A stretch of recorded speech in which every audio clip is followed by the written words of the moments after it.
Megastar Chiranjeevi గారు lead రోల్లో నటించిన మనశంకర వరప్రసాద్ గారు పండక్కి వస్తున్నారు. సినిమా ప్రీమియర్ షో చూడడం ఇప్పుడే పూర్తయింది. Victory Venkatesh guest role and heroine గా Nayanthara. Story screen play directed by Anil Ravipudi, music by Bheems Ceciroleo. Shine Screens Gold Box banners పై సాహు గారపట్టి సుస్మిత కొనిదెల నిర్మించారు. లేట్ చేయకుండా ముందుగా సినిమాలోని పాజిటివ్ పాయింట్స్ గురించి మాట్లాడుకుందాం. సినిమాకు అతిపెద్ద పాజిటివ్ పాయింట్ వచ్చేసి కొనిదెల శివశంకర్ వరప్రసాద్ గారు. అదేనండి మన హీరో మెగాస్టార్ చిరంజీవి గారు 70 ఏళ్ల వయసులోనూ సినిమా మొత్తం ఎరగదీశారు. వింటేజ్ లుక్స్తో మిస్మరైజ్ చేయడమే కాకుండా వింటేజ్ యాక్టింగ్తో ఇచ్చి పడేశారు. ఆల్రెడీ మనం పోస్టర్లలో ట్రైలర్లో చూసినప్పుడే చిరంజీవి గారి లుక్ బాడీ లాంగ్వేజ్ చాలా బాగా అనిపించింది. 70 ఏళ్ల వయసులోనూ 30+ కుర్రాడిలా కనిపించారు. తన స్టైలిష్ పర్ఫార్మెన్స్, కామెడీ, యాక్షన్, డాన్స్లతో అదరగొట్టారు. ముఖ్యంగా చాలా రోజుల తర్వాత తన బలమైన కామెడీ టైమింగ్తో బాస్ బాగా నవ్వించారు. ఒకవైపు రా ఏజెంట్, నేషనల్ సెక్యూరిటీ అడ్వైజర్గా, మరోవైపు భర్తగా ఆకట్టుకున్నారు. ఇక డ్యాన్స్లో అయితే తనదైన గ్రేస్ స్వాగ్తో అద్భుతమైన స్టెప్పులు వేసి అదరగొట్టారు. చిరు డ్యాన్స్ చేస్తుంటే చూపు తిప్పుకోవాలనిపించలేదు. సినిమా ప్రమోషన్స్లో భాగంగా వింటేజ్ చిరంజీవిని చూస్తారని మేకర్స్ చెబితే ఏమో అనుకున్నాను, కానీ నిజంగానే చూపించారు. మొత్తంగా ఒక ముక్కలో చెప్పాలంటే ఈసారి ఫ్యాన్స్కు ఫుల్ మీల్స్ పెట్టారు బాస్. యాక్టర్స్ పరంగా చిరంజీవి గారి తర్వాత ప్లస్ పాయింట్ ఎవరంటే మన హీరోయిన్ నయనతార గారే. లేడీ అమితాబ్గా పేరున్న నయన్ ఆ ట్యాగ్కు మరోసారి న్యాయం చేసింది. చిరుకు పోటీగా అద్భుతంగా నటించింది.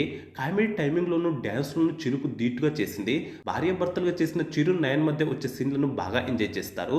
ఆల్రెడీ ట్రైలర్లోనే వీరి మధ్య ఏ రేంజ్లో కెమిస్ట్రీ పండిందో అర్థమైంది.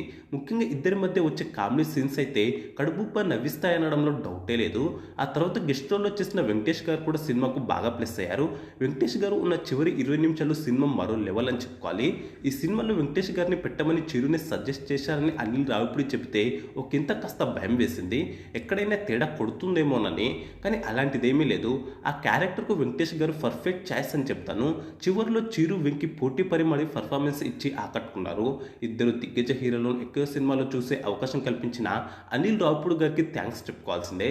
మిగతా పాత్రలో క్యాథరిన్, సచిన్ కెడేకర్, శరత్ సక్సేనా, హర్షవర్ధన్, అభినవ్ గోమటం, రఘుబాబు ఆకట్టుకున్నారు. ఫస్ట్ హాఫ్ లో megastar entry scene, Chiru Nayan మధ్య వచ్చే comedy scenes, story setup, pre interval episode ఆకట్టుకుంటాయి. ఇక అసలు స్టోరీ అంతా సెకండ్ హాఫ్ లోనే ఉంటుంది. సెకండ్ హాఫ్ లోను comedy, action, pre climax episode బాగున్నాయి. టెక్నికల్ పరంగా డైరెక్టర్ అనిల్ రావుపూడి సినిమాకు ప్లస్ పాయింట్ అని చెప్పుకోవాలి.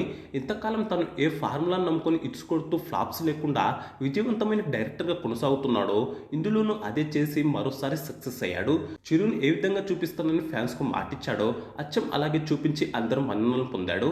మనందరికీ తెలుసు Anil Ravipudi main target family audience అని. మిగతా డైరెక్టర్లు అంటే తెగ కష్టపడిపోయి భారీ సినిమాలు తీసి చివరికి ఫ్లాప్స్ అవుతున్నారు. కానీ అనిల్ మాత్రం సింపుల్ స్టోరీని ఫ్యామిలీ ఆడియన్స్కు నచ్చేలా చెప్పి ఇట్స్ మీద ఇట్స్ కొడుతున్నాడు.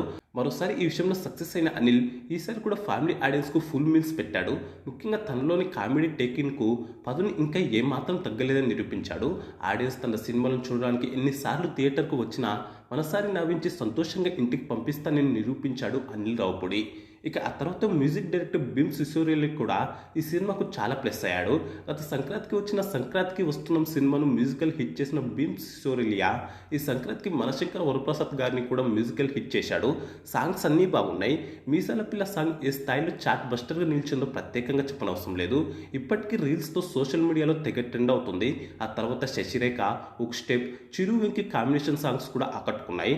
ఇక భీమ్స్ బ్యాక్గ్రౌండ్ స్కోర్ కూడా అదిరిపోయింది. తన బ్యాక్గ్రౌండ్ స్కోర్తో సీన్స్ హైలైట్ చేయడమే కాకుండా నవ్వించాడు కూడా.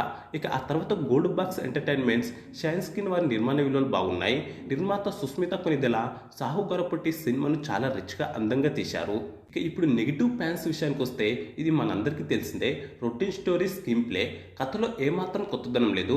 దీంతో కొత్త కథ, డిఫరెంట్ స్క్రీన్ ప్లే కోరుకున్న వారికి ఈ సినిమా నచ్చదు. అనిల్ రావుపూడి సినిమాలను ఇష్టపడేవారు ఎంతమంది ఉన్నారో విమర్శించేవారు కూడా అంతేమంది ఉన్నారనే సంగతి తెలిసిందే. అంతెందుకు గతేడాది సంక్రాంతికి వచ్చి ఇండస్ట్రీ హిట్గా నిలిచిన సంక్రాంతికి వస్తున్నాం, ఎందుకు అంత పెద్ద హిట్ అయిందో అర్థం కాలేదని మాట్లాడేవారు చాలామందే ఉన్నారు. అలాంటి వారికి ఈ మనశంకర వరప్రసాద్ గారి సినిమా కూడా నచ్చడం కష్టం. అలాగే సినిమాటోగ్రఫీ కూడా కొన్ని చోట్ల ఎందుకో కానీ డల్గా అనిపించింది. కెమెరామెన్ సమీర్ రెడ్డి సినిమాను అందంగా చిత్రీకరించినప్పటికీ కొన్ని చోట్ల ఎందుకో తడబడ్డాడనిపించింది. ఇక 2 గంటల 44 నిమిషాలుగా ఉన్న సినిమా నిడివి కూడా కాస్త ఓపికకు పరీక్ష పెట్టిందని చెప్పుకోవాలి. తద్వారా కొన్ని చోట్ల సినిమా స్లో అయిందనే ఫీలింగ్ కలిగింది. ఇలాంటి మూవీస్కు రన్ టైం 2.5 గంటల లోపే ఉంటే బాగుంటుంది.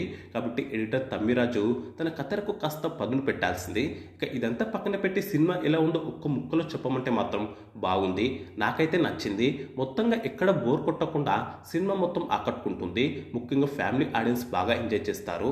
మీరు కూడా సినిమా చూసి ఉంటే మీకు ఎలా అనిపించిందో తప్పకుండా కామెంట్ చేయండి. అలాగే వీడియోకు లైక్, షేర్ చేసి ఛానల్ను సబ్స్క్రైబ్ చేసుకోండి.